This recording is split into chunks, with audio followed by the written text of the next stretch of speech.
بسم اللہ الرحمن الرحیم الحمدللہ رب العالمین والصلاة والسلام علی سید الانبیاء والمرسلین وعلی آلہ وصحبہ اجمعین۔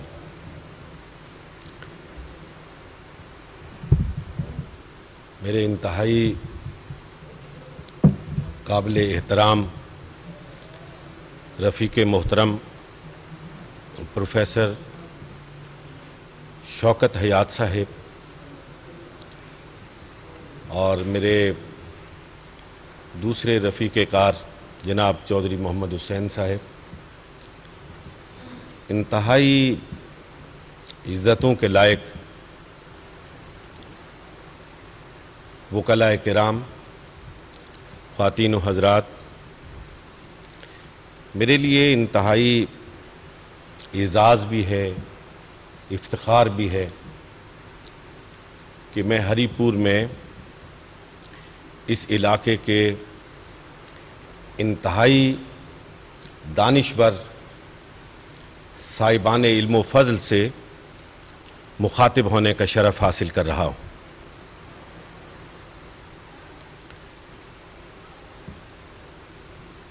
پروفیسر صاحب نے میرا تعارف کرواتے ہوئے اپنی اکیڈمی پر ارتکاز کیا ہے۔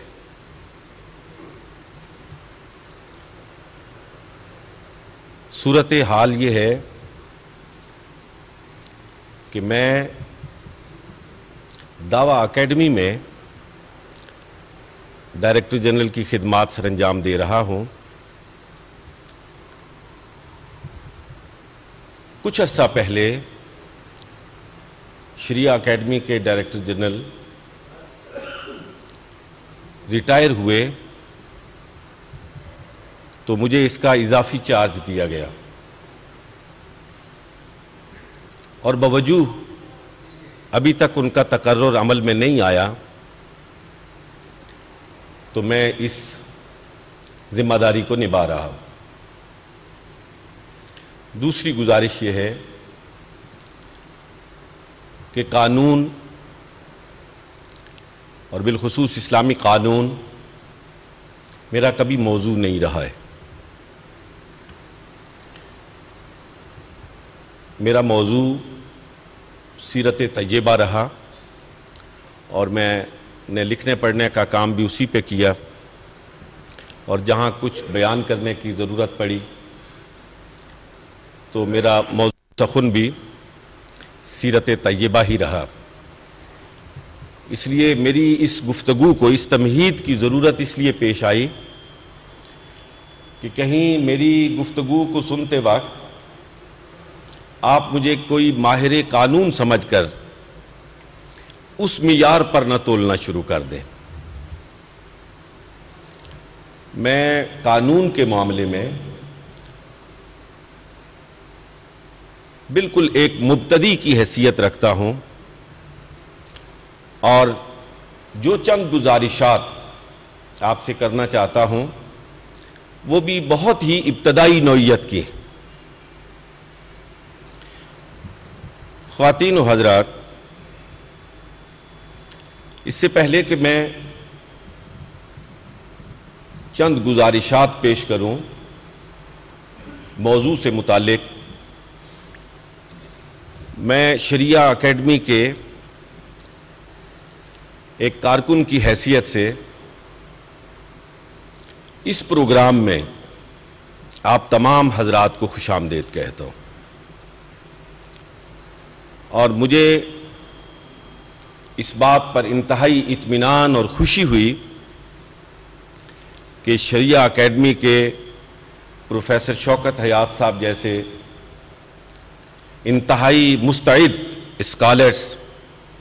اسلام آباد سے باہر نکل کر اسلامی قانون سے، قانون کے شعبے سے متعلق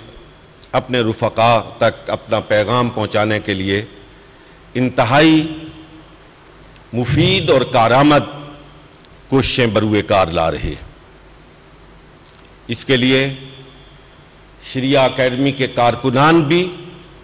مبارکباد کے مستحق ہیں، اور آپ کا بھی شکر گزار ہوں کہ آپ نے ہماری شریعہ اکیڈمی کی میزبانی قبول فرما کر ہماری عزت افزائی فرمائی، اور میں امید کرتا ہوں کہ یہ 11 دن کے دورانیے کا جو پروگرام ہے وہ ہمارے ریسورس پرسنز کے ساتھ انٹریکشن کے ذریعے ظاہر ہے کہ جو اس طرح کے پروگرام ہوتے ہیں اس میں وہ ون سائیڈڈ پروگرام نہیں ہوتے، اہل علم کا اہل علم سے مخاطب ہونا ہوتا ہے، تبادلہ افکار ہوتا ہے، اور اس سے بہت سارے ذہنوں میں جنم لینے والے سوالات کا جواب ایک دوسرے کو ملتا ہے، اور امید ہی نہیں یقین ہے کہ ان 11 روز کو آپ مفید تر پائیں گے، اور میری کوشش ہے اور میں نے اپنے رفقا سے درخواست کی ہے کہ جہاں کہیں سے بھی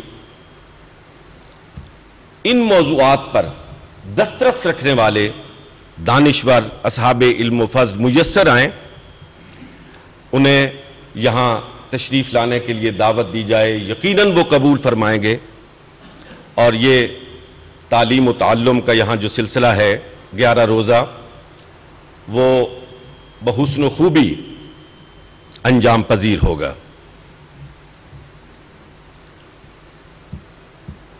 خواتین و حضرات،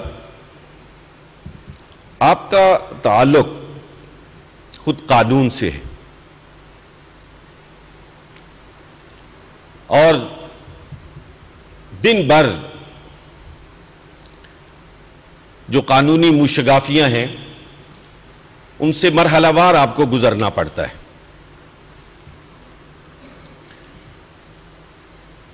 اسلامی قانون اور دیگر جو مروج قوانین ہیں، ایک مبتدی کی حیثیت سے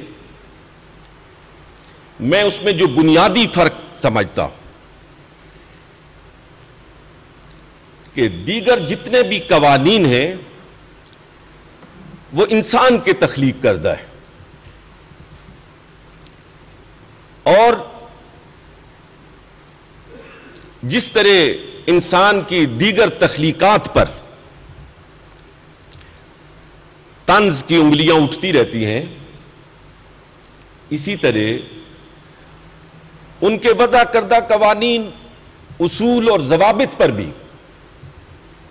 انگشت نمائی ہوتی رہتی ہے، اور بعض دفعہ اتنے ترمیم اور اضافے ہوتے ہیں کہ کچھ سال پہلے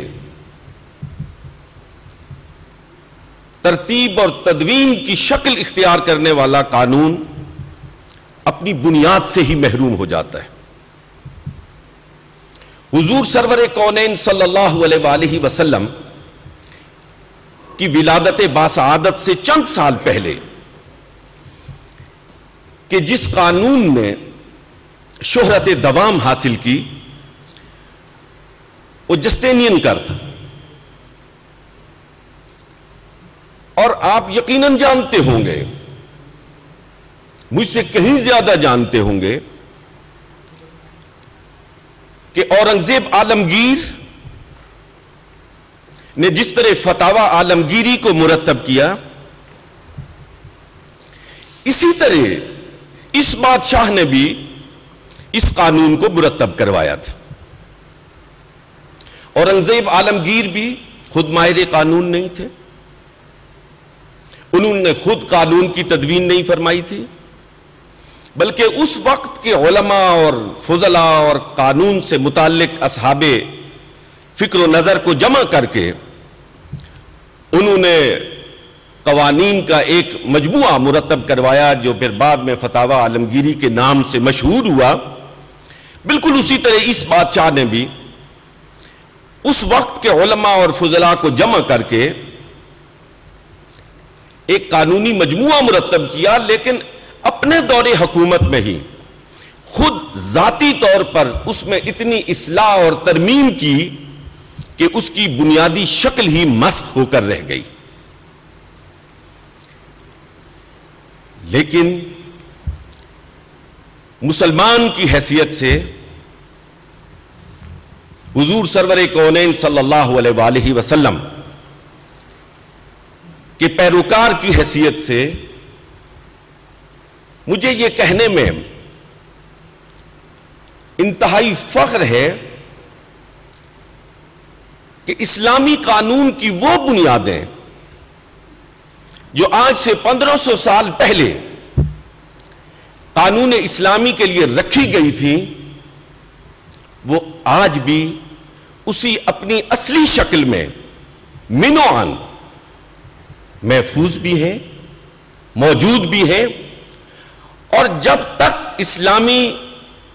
قانون سازی ہوتی رہے گی ان بنیادوں سے صرف نظر کرنا کسی بھی ماہر قانون کے بس کا روگ نہیں ہوگا۔ اگر اس نے اسلامی قانون اور اسلامی ضابطے کو آگے بڑھانا ہے، اگر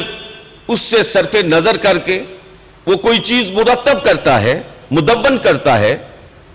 تو اس قانون کو کوئی نام دیا جا سکتا ہے، لیکن اسے اسلامی قانون کا نام نہیں دیا جا سکتا۔ میری مراد ان دو بنیادی مآخذ سے، ان دو بنیادی مراجع سے، ایک قرآن مجید فرقان حمید اور دوسرا حضور نبی کریم رؤوف الرحیم صلی اللہ علیہ وآلہ وسلم کی سنت مطہرہ۔ جو دوسرے دو مآخذ بیان کیے جاتے ہیں، اجماع اور قیاس، وہ در حقیقت انہی دو سرچشموں سے پھوٹنے والی دو نہریں۔ بنیادی طور پر یہی دو مآخذ ہیں، یہی دو مراجع ہیں، قرآن اور محمد الرسول اللہ صلی اللہ علیہ وآلہ وسلم کی سنت مطہرہ۔ اس میں کوئی شک نہیں ہے کہ قرآن مجید فرقان حمید میں بے شمار، بلکہ یہ کہنا بھی مبالغہ نہیں ہوگا کہ ولا رطب ولا یابس الا فی کتاب مبین، اس لیے کہ یہ خود قرآن مجید فرقان حمید کا ارشاد ہے۔ لیکن ضروری نہیں ہے کہ اس ارشاد ربانی کی تہ تک ہر ذہن کی رسائی ممکن ہو جائے۔ اس تک رسائی حاصل کرنے کے لیے، قرآن کے اس حکم کی تہ تک پہنچنے کے لیے، قرآن کے اس مقصود اور مطلوب کو حاصل کرنے کے لیے آپ کو سنت سے رجوع کرنا پڑتا ہے۔ سنت سے رجوع کیے بغیر قرآن کے حقیقی مفہوم کا ادراک ناممکن ہے۔ بہت سارے معاملات ہیں، لیکن میں بنیادی چیز کی طرف آپ کی توجہ مبذول کرانا چاہتا ہوں۔ جو اسلامی قانون کی بنیاد ہے وہ عقائد ہے، اور پہلا عقیدہ جو عقیدہ توحید ہے اس کا مظہر ہے نماز۔ اور نماز کے لیے قرآن میں لفظ صلاۃ آیا ہے، اور جو عربی زبان سے شغف رکھنے والے دوست ہیں وہ بخوبی جانتے ہیں کہ صلاۃ کے معنی دعا کے ہیں۔ اب یہ کانوں کی لو تک ہاتھوں کو لے جانا اور اپنے ناف پر ہاتھوں کو باندھ لینا اور رکوع میں چلے جانا اور پھر ایک رکعت میں 2 سجدے کرنا اور پھر یہ قعدہ، قیام اور قعود، یہ سارے کا سارا اس وقت تک سمجھ میں نہیں آتا ہے جب تک کہ آپ صلاۃ کا حکم قرآن میں پڑھ کر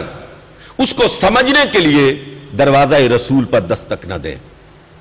جب آپ دروازہ رسول پر دستک دیتے ہیں تو پھر آپ کو معلوم ہوتا ہے کہ یہاں اللہ رب العالمین نے جو قیام الصلاۃ کا ہمیں حکم ارشاد فرمایا ہے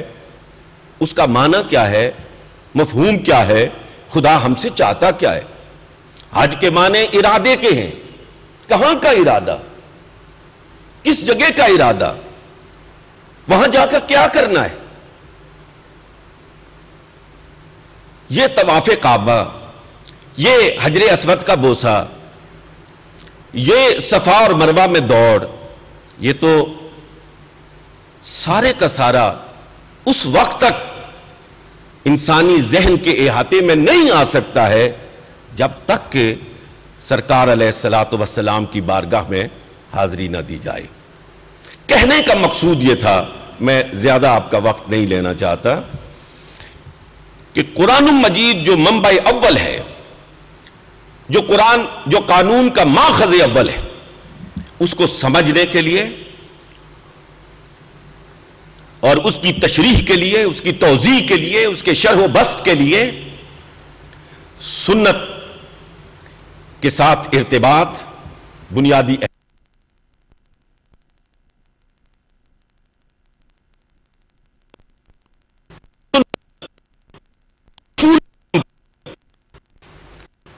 اب اس سے جو فروعات ہیں اور نت نئے پیش آمدہ مسائل ہیں، اس لیے کہ اسلام تو رہتی دنیا تک کا دین ہے۔ قانون اسلامی کا تو یہ دعویٰ ہے کہ میں قیامت تک نسل انسانی کی رہبری اور رہنمائی کا سامان لے کر آیا، میں آفاقی مذہب ہوں، میں عبد العباد تک قائم رہنے والا مذہب ہوں۔ تو ہم سب کے آقا و مولا جناب محمد الرسول اللہ صلی اللہ علیہ وسلم نے اس ایک روایت میں انتہائی شرح و بسط کے ساتھ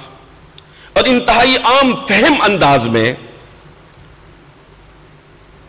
ابلاغ فرما دیا ہے۔ یقیناً آپ اس روایت سے واقف ہیں جو حضرت معاذ بن جبل رضی اللہ تعالی عنہ سے متعلق ہے کہ جب ان کو یمن کا گورنر بنا کر بھیجا گیا تھا تو سرکار علیہ الصلوۃ والسلام نے ان سے پوچھا کہ فیصلہ کیسے کرو گے؟ تو انہوں نے کہا کہ بکتاب اللہ، میں اللہ کی کتاب سے فیصلہ کروں گا، قرآن میرے پاس موجود ہے۔ آپ علیہ الصلوۃ والسلام نے ارشاد فرمایا کہ اگر اس میں نہ پاؤ تو پھر فرمایا بسنت رسول اللہ، میں رسول اللہ صلی اللہ علیہ وسلم کی سنت سے اس کا فیصلہ کروں گا۔ آپ اس بات پر غور فرمائیے گا کہ رسول اللہ صلی اللہ علیہ وآلہ وسلم ارشاد فرماتے ہیں وَإِن لَمْ تَجِدْ، کہ اگر تم اس میں بھی نہ پاؤ تو پھر کیا کرو گے؟ تو اس وقت حضرت معاذ بن جبل نے بارگاہ رسالت مآب صلی اللہ علیہ وسلم میں عرض کیا برأیی، کہ اس وقت میں اپنی رائے کا استعمال کروں گا، یعنی قرآن کو سامنے رکھوں گا، سنت کو سامنے رکھوں گا، اور پھر ان دونوں کی روشنی میں پھر میں اپنی ایک رائے قائم کروں گا اور اس رائے کے مطابق میں پھر فیصلہ دوں گا۔ حضور علیہ الصلوۃ والسلام نے اس پر انتہائی مسرت کا اظہار فرمایا اور آسمان کی طرف انگلی اٹھائی اور اشارہ کر کے ارشاد فرمایا کہ اے اللہ، میں بہت خوش ہوں کہ اللہ کے رسول نے جس کو اپنا رسول بنا کے بھیجا تھا وہ صحیح فیصلہ کرنے کی قدرت رکھتا ہے۔ یہ آنے والے ان تمام ذی شعور لوگوں کے لیے، ان صاحبان علم و فضل کے لیے جو قرآن کو جانتے ہیں، جو حدیث کو جانتے ہیں، اور ایک اصطلاح استعمال کی گئی تھی، میں نام لیے بغیر عرض کرنا چاہتا ہوں، اور اس پر بہت تنقید کی گئی تھی، لیکن اور اس وقت جو لوگ تنقید کر رہے تھے میں بھی ان میں شامل تھا، لیکن وقت کے گزرنے کے ساتھ میں یہ سمجھتا ہوں کہ وہ اصطلاح بالکل بجا طور پر استعمال کی گئی تھی، اور وہ اصطلاح تھی کہ مزاج شناس رسول، کہ رسول اکرم صلی اللہ علیہ وآلہ وسلم کے مزاج سے اتنی مطابقت ہو کہ فیصلہ کرنے والا مزاج رسول کے اتنے قریب چلا جائے کہ وہ یہ سمجھے کہ اگر اس وقت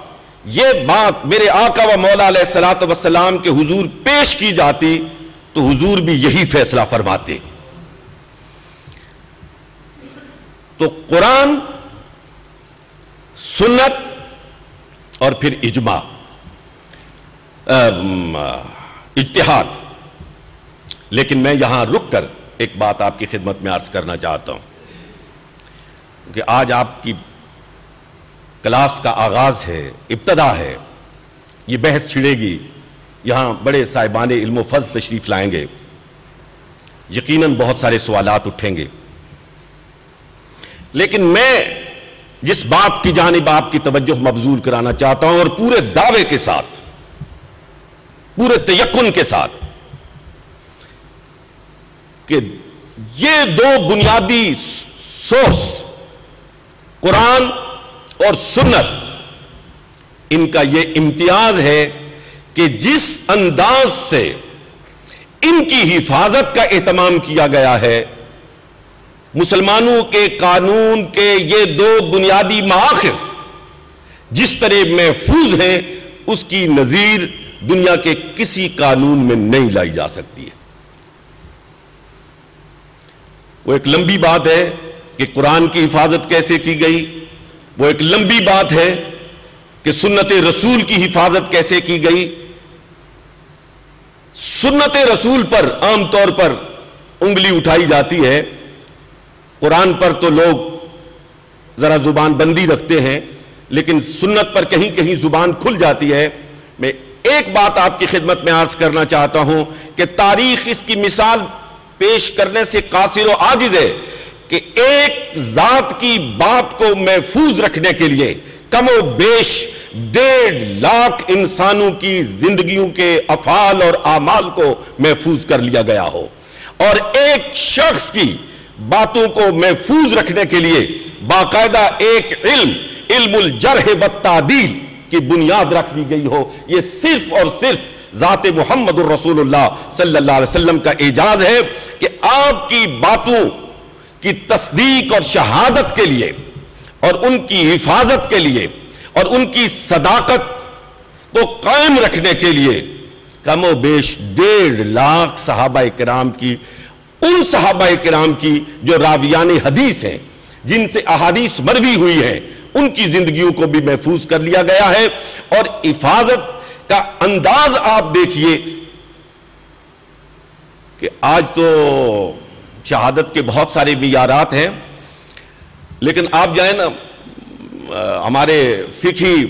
ورثے میں ذرا تھوڑا سا غوطہ زن ہو تو آپ دیکھیں گے کہ وہاں یہ بھی ہے کہ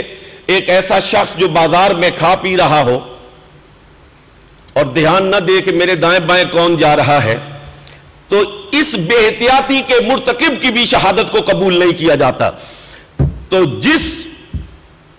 رسول اکرم صلی اللہ علیہ وآلہ وسلم کی حدیث کے راویان کی زندگی کو منضبط اور مدون کیا گیا ہے، وہاں یہ بھی اہتمام کیا گیا ہے کہ رسول اللہ صلی اللہ علیہ وسلم کی زندگی کو بیان کرنے والا، آپ کے ارشادات کو آگے ابلاغ کرنے والے کی زندگی میں کہیں یہ نقص بھی نہ پایا جائے کہ کوئی کل انگلی اٹھا کے یہ کہے کہ جس راوی نے یہ حدیث بیان کی تھی اس کی اپنی زندگی کا تو یہ حال تھا اور اس نے احتیاط نہیں برتی تھی۔ اس کے باوجود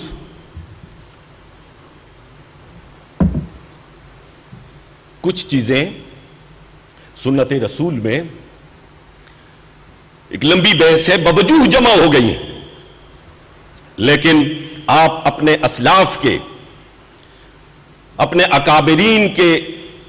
کارنامے پر بجا طور پر فخر کر سکتے ہیں۔ صرف ایک علامہ جلال الدین سیوطی کو دیکھیں کہ انہوں نے جتنی بھی موضوعات حدیثیں تھیں جو لوگوں نے وقتاً فوقتاً بوجوہ گھڑی، ان سب کو ذخیرہ احادیث سے کھنگال کر ایک طرف کر دیا ہے، اور شک اور شبے کی کوئی گنجائش ہی نہیں چھوڑی ہے۔ انتہائی قابل احترام خواتین و حضرات، جہاں میں نے رائے کی بات کی تھی، اور جس رائے کے بارے میں آج کے وقت اور پھر بعد کے ادوار میں اجتہاد کی اصطلاح استعمال کی گئی ہے، اس پر دوستوں نے کلام فرمایا ہے، اور آج کے زمانے میں یہ کہا جاتا ہے کہ شاید وہ اجتہاد کا دروازہ بند ہو چکا ہے۔ جہاں تک میرا محدود مطالعہ ہے اور محدود سوچ ہے، اس کے اندر رہتے ہوئے میں آپ سے عرض گزار ہوں کہ کسی بڑے سے بڑے فقیہ کو بھی اللہ نے یہ ہمت اور توفیق نہیں دی کہ اس نے اجتہاد کے دروازے پر کوئی قفل سازی کی ہو، تالا لگایا ہو۔ لیکن شیکسپیئر کی تشریح اور توضیح کے لیے اور اس کی ترجمانی کے لیے انگریزی زبان کا جاننا ضروری ہے۔ بالکل اسی طرح قرآن اور حدیث کے مفہوم اور مقصود اور مطلوب کو بیان کرنے کے لیے عربی زبان کا جاننا ضروری ہے۔ جس طرح کسی بھی دیکھیے جو اجتہاد ہوتا ہے اس کی کیفیت یہ نہیں ہوتی کہ آپ نے ایک مسئلہ بیان کر دیا ہے اور معاشرے نے بلا کم و کاست آپ کی رائے کو قبولیت کی خلت سے سرفراز فرما دیا ہے۔ ایسا ممکن نہیں ہوتا ہے۔ اجتہاد وقت کے ساتھ ساتھ قبولیت عامہ حاصل کرتا ہے۔ فقہ حنفی ایک دن پروان نہیں چڑھی، فقہ شافعی ایک دن اپنے کمال کو نہیں پہنچی ہے۔ اسی طرح حنابلہ ہوں یا دیگر فقہی نقطہ نظر ہوں، ان کو ایک دن میں قبولیت عامہ حاصل نہیں ہوئی ہے۔ لوگوں نے وقت اور زمانے کی رعایت کو دیکھتے ہوئے ان آراء کو جانچا ہے، پرکھا ہے، اور جس کو مفید عام پایا ہے اس کو قبول کیا ہے، اور آہستہ آہستہ ان فقہوں کو رواج مل گیا ہے۔ اور الحمدللہ ان فقہا کی کاوشیں ایسی ہیں کہ رہتی دنیا تک مسلمان اس پر فخر کرتے رہیں گے۔ علامہ اقبال رحمۃ اللہ تعالی علیہ نے اپنے اس کتاب ریکنسٹرکشن میں اس اجتہاد کے موضوع پر لکھتے ہوئے ایک جملہ ارشاد فرمایا تھا کہ اگر دین اسلام میں اسٹیچو بنانے کی اجازت ہوتی تو ابو حنیفہ اس بات کے حقدار تھے کہ ان کا اسٹیچو بنایا جاتا، اس لیے کہ اسلامی ورثے کو جس فکر اور تدبر کے ساتھ انہوں نے امت مسلمہ تک پہنچایا ہے وہ انہی کا بلند نصیب ہے۔ لیکن یہ کام آسان نہیں ہے۔ آج اسمبلیاں معرض وجود میں ہیں اور قانون سازی کے لیے کیا کیا بکھیڑے اور کیا کیا مرحلے اور کیا کیا لین اور دین کیے جاتے ہیں۔ آپ غور فرمائیے گا حضرات محترم کہ اس وقت جو امام ابو حنیفہ کی مجلس چہلگانہ تھی، 40 افراد پر مشتمل اہل علم کی مجلس، اس میں طب کے ماہرین تھے، اس میں جغرافیے کے ماہرین تھے، اس میں فلکیات کے ماہرین تھے، اس میں ارضیات کے ماہرین تھے، صرف قرآن اور حدیث کے ماہرین نہیں تھے۔ مختلف شعبہ حیات سے تعلق رکھنے والے اصحاب علم و فضل کو جمع کر کے قاضی ابو یوسف کو اس کا سیکریٹری بنا کر ایک مسئلہ پیش کیا جاتا تھا، اور آپ حضرات یقیناً واقف ہوں گے کہ ایک ایک مسئلے پر کئی مرتبہ 3-4 مہینے بحث ہوتی تھی، اور اس بحث کے بعد جو اجتماعی فیصلہ ہوتا تھا اس کو قاضی ابو یوسف نقل کر لیتے تھے۔ اور یقیناً آپ کے علم میں ہوگا کہ جو فقہ حنفی امام ابو حنیفہ رحمت اللہ تعالی علیہ کے اس میں گرامی نام نامی سے معنون ہے، اس میں جو فتاوی ہے، ایک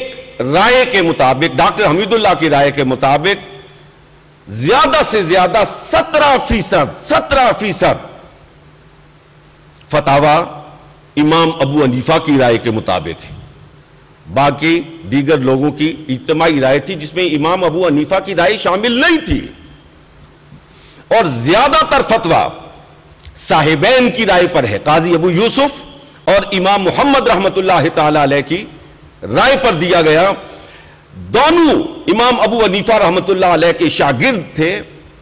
لیکن ان کی رائے کو فوقیت دی گئی، اجتماعی رائے کو فوقیت دی گئی۔ نام فقہ حنفی ہے، امام ابو حنیفہ اس میں صدر نشین کی حیثیت سے موجود ہیں، لیکن جو وہاں پہ فتویٰ رقم کیا جا رہا ہے وہ قاضی ابو یوسف اور امام محمد کی رائے کے مطابق۔ آپ غور فرما سکتے ہیں کہ فقہ اسلامی اور اسلامی قانون کا ارتقاء کس صورت میں ہوا ہے، کس صورت میں آگے بڑھا ہے۔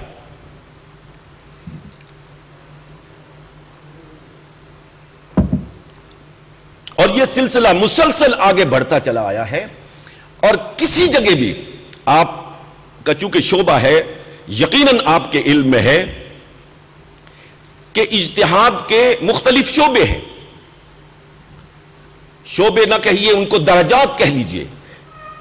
اجتہاد مطلق ہے، اجتہاد فی المذاہب ہے، اجتہاد فی المسائل ہے۔ اجتہاد مطلق تو یہ ہے کہ صرف نص کو سامنے رکھ کر، قرآن اور سنت کو سامنے رکھ کر ایک مجتہد فیصلہ کرتا ہے۔ اجتہاد فی المذاہب یہ ہے کہ جو مختلف مذاہب کے اندر پہلے سے اجتہادی رائے موجود ہیں ان کو سامنے رکھ کر ایک نئی رائے اختیار کی جائے۔ اور اجتہاد فی المسائل یہ ہے کہ جو روزمرہ کے مسائل پیش آتے ہیں چھوٹے چھوٹے، وہ کسی میں وہ اجتہادی بصیرت ہو کہ وہ ان تمام فقہا کی آراء کو سامنے رکھ کر آج کے درپیش مسئلے کا کوئی حل تلاش کر کے جو لوگ اس کے ضرورت مند ہیں ان کے سامنے پیش کرے۔ یقین فرمائیے حضرات محترم کہ اگر کوئی کوشش کرنا چاہے، لاکھ جتن کرے، لاکھ کوشش کرے، اجتہاد مطلق کی آج ضرورت نہیں ہے، اس لیے کہ کمیت اور کیفیت ہر دو اعتبار سے اجتہاد مطلق پر اتنا کام ہو چکا ہے کہ اب مزید کی اس میں گنجائش نہیں ہے۔ اگر گنجائش کوئی محسوس کرتا ہے اور اس درجے کا کوئی فقیہ موجود ہے تو وہ ضرور کرے۔ جہاں تک اجتہاد فی المذاہب کا اور اجتہاد فی المسائل کا تعلق ہے تو وہ ہر دور میں ہوتے رہے۔ آپ کے سامنے ہے، یہاں انتقال خون کا مسئلہ پیش آیا، اس پہ علماء نے اجتہاد کیا۔ یہاں قرنیہ کی پیوندکاری کا مسئلہ پیش آیا، اس پہ علماء نے اجتہاد کیا۔ یہاں یہ خنازیر کی خرید و فروخت کا مسئلہ پیش آیا، اس پہ ہمارے علماء نے اجتہاد کیا۔ یہاں شراب کی خرید و فروخت کا مسئلہ پیش آیا، اس پہ ہمارے علماء نے اجتہاد کیا۔ اور یقین فرمائیں آپ کہ اسی اجتہاد کو عوام الناس نے قبول کیا جو مفاد عامہ میں تھی۔ بہت سے فقہا نے، آج کے دور کے فقہا نے انتقال خون کی مخالفت کی، بہت سے فقہا نے قرنیہ کی پیوندکاری کی مخالفت کی، لیکن کچھ علماء نے سوچ بچار کر کے اس کے حق میں فتویٰ دیا، کیونکہ وہ فتویٰ مفاد عامہ میں تھا، اس لیے لوگوں نے اسی فتوے کو قبول کیا جو مفاد عامہ میں تھا، اور پھر آہستہ آہستہ رائے بنتے بنتے بنتی چلی گئی اور اسی فتوے کو قبول عام حاصل ہو گیا اور وہ فقہ حنفی کا ایک جزء بن گیا۔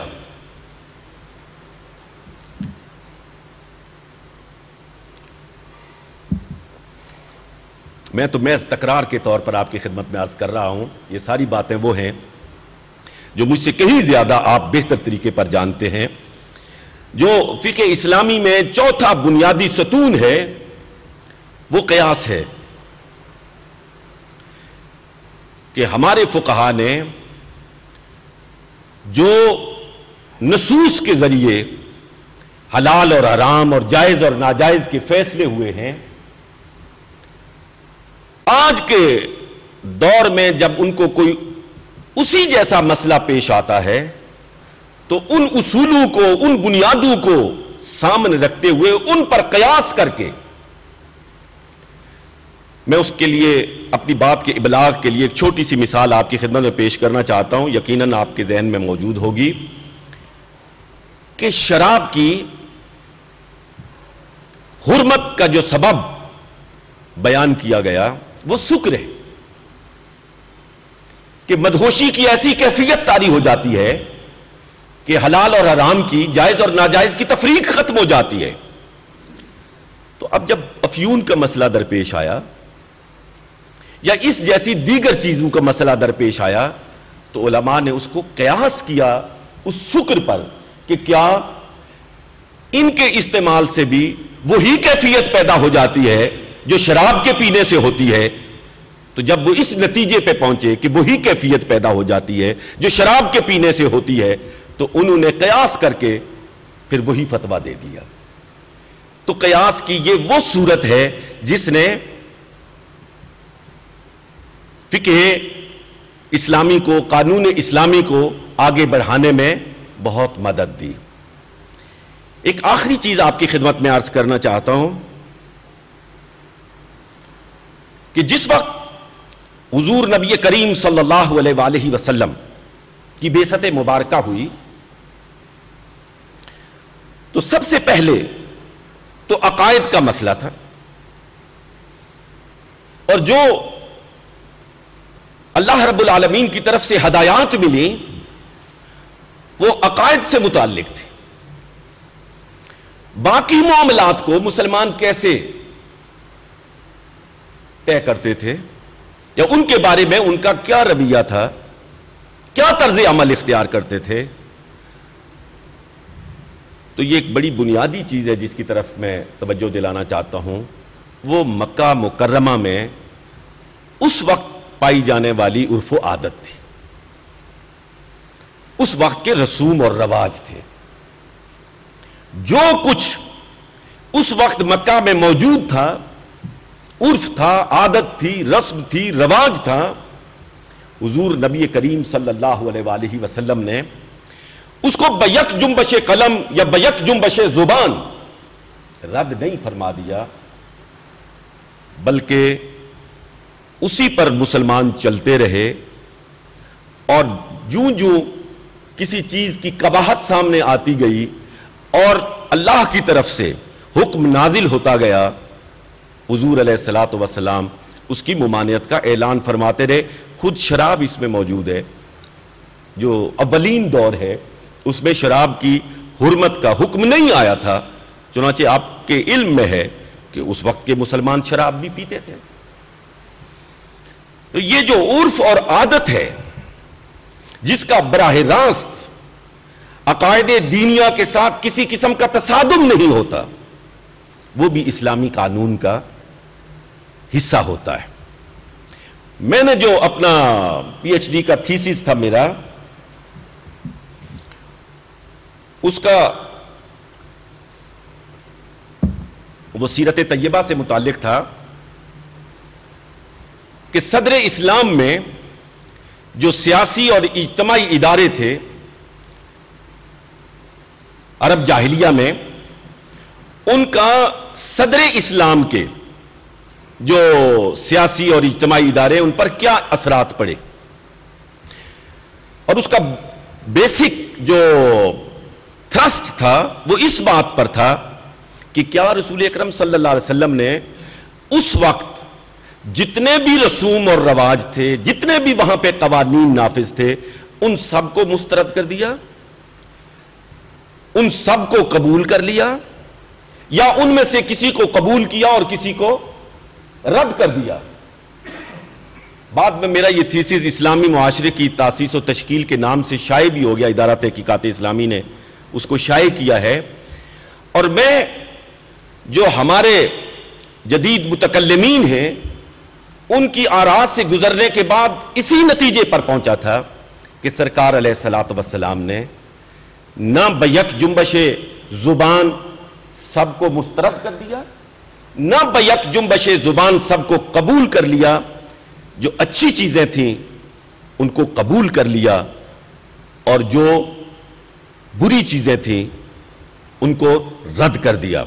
اس میں ایک اور بنیادی فلسفی ہے، اور وہ یہ کہ یہ دین اسلام کوئی نیا دین اسلام نہیں تھا، یہ وہی دین تھا جو حضرت آدم علیہ السلام لے کے آئے تھے، اور وہ ارتقاء کی منازل طے کرتا رہا، ارتقاء کا سفر طے کرتا رہا، اور وہ پیغمبران اعظام علیہم السلام بھی جو احکامات لے کر آتے تھے وہ بھی خدائی احکامات تھے۔ تو رسول اللہ صلی اللہ علیہ وسلم کو بھی قرآن نے یہ حکم دیا تھا، کیا آیت اولئک الذین ھدی اللہ فبہداہ مقتدی، کہ جو وہ پیغمبران اعظام اللہ کی طرف سے ہدایت لے کر آئے تھے، اے محمد صلی اللہ علیہ وسلم آپ بھی اس ہدایت کو قبول فرما لیں۔ تو رسول اللہ صلی اللہ علیہ وسلم نے جو ان شریعتوں میں کوئی ان کی اپنی تحریف نہیں ہوئی تھی، بوجہ اس کی کوئی ترمیم نہیں ہوئی تھی، اس میں جو کمی بیشی نہیں ہوئی تھی، رسول اللہ صلی اللہ علیہ وسلم نے ان احکامات کو قبول کیا، اور جہاں اس میں زیادہ ضرورت تھی اس کو بڑھا دیا۔ اس کے لیے صرف ایک مثال پیش کر کے میری طبیعت اجازت نہیں دیتی آگے بڑھنے کی، میں بات کو ختم کرتا ہوں، اور شاید یہ مسئلہ آپ کے ہاں زیر بحث بھی آئے گا کہ قرآن مجید فرقان حمید میں گناہ کبیرہ کے، ایک خاص گناہ کبیرہ کے ارتکاب کے لیے کوڑوں کی سزا رکھی گئی، لیکن ہمارے علماء اس میں رجم کی سزا کو بھی کیوں؟ جو معترضین ہیں وہ یہ کہتے ہیں کہ قرآن میں تو صرف کوڑوں کی سزا ہے، آپ یہ رجم کی سزا کہاں سے لے کے آئے؟ تو یہ رجم کی سزا محمد الرسول اللہ صلی اللہ علیہ وسلم توریت سے لے کے آئے۔ یہ رجم کی سزا حضور نبی کریم صلی اللہ علیہ وسلم انجیل سے لے کے آئے، اس لیے کہ توریت میں بھی رجم کی سزا موجود ہے اور انجیل میں بھی رجم کی سزا موجود ہے۔ حضور نے جو قرآن میں کوڑوں کی سزا تھی اس کو بھی متعین کر دیا کہ یہ کن لوگوں کے لیے ہے، اور رجم کی سزا کو بھی متعین کر دیا کہ گناہ کے کس پیمانے پر جانے والوں کے لیے اس سزا کو مقرر کیا گیا ہے۔ یہ چند منتشر باتیں انتہائی انتشار کا شکار آپ کے سامنے پیش کرنے کی جسارت کی ہے، ایک مبتدی کی باتیں سمجھتے ہوئے۔ جو فروگزاشتیں ہوئیں ان سے درگزر فرمائیے گا، اور دعویٰ اپنے شریعہ اکیڈمی کے ایک کارکن کی حیثیت سے میں کوشش کروں گا کہ آپ کے اس 11 روزہ کورس کو جتنا بھی میں مفید بنا سکتا ہوں اس کے لیے ہمتاً کوشش کروں، اور یقیناً آپ کا پروگرام کامیاب ہوگا۔ آخری دن کے لیے میں نے اپنے یونیورسٹی کے وائس چانسلر سے درخواست کی ہے، ڈاکٹر ممتاز احمد صاحب سے، کہ وہ آپ کے پاس تشریف لائیں۔ انہوں نے ہماری درخواست کو قبول بھی فرما لیا ہے۔ انشاءاللہ آخری دن یونیورسٹی کے وائس چانسلر خود تشریف لائیں گے اور خود وہ اپنے اسناد وغیرہ تقسیم فرمائیں گے. اللہ رب العالمین ہم سب کا حامی و ناصر ہو. وآخر دعوانا ان الحمدللہ رب العالمین. بہت بہت شکریہ ڈاکٹر صاحب.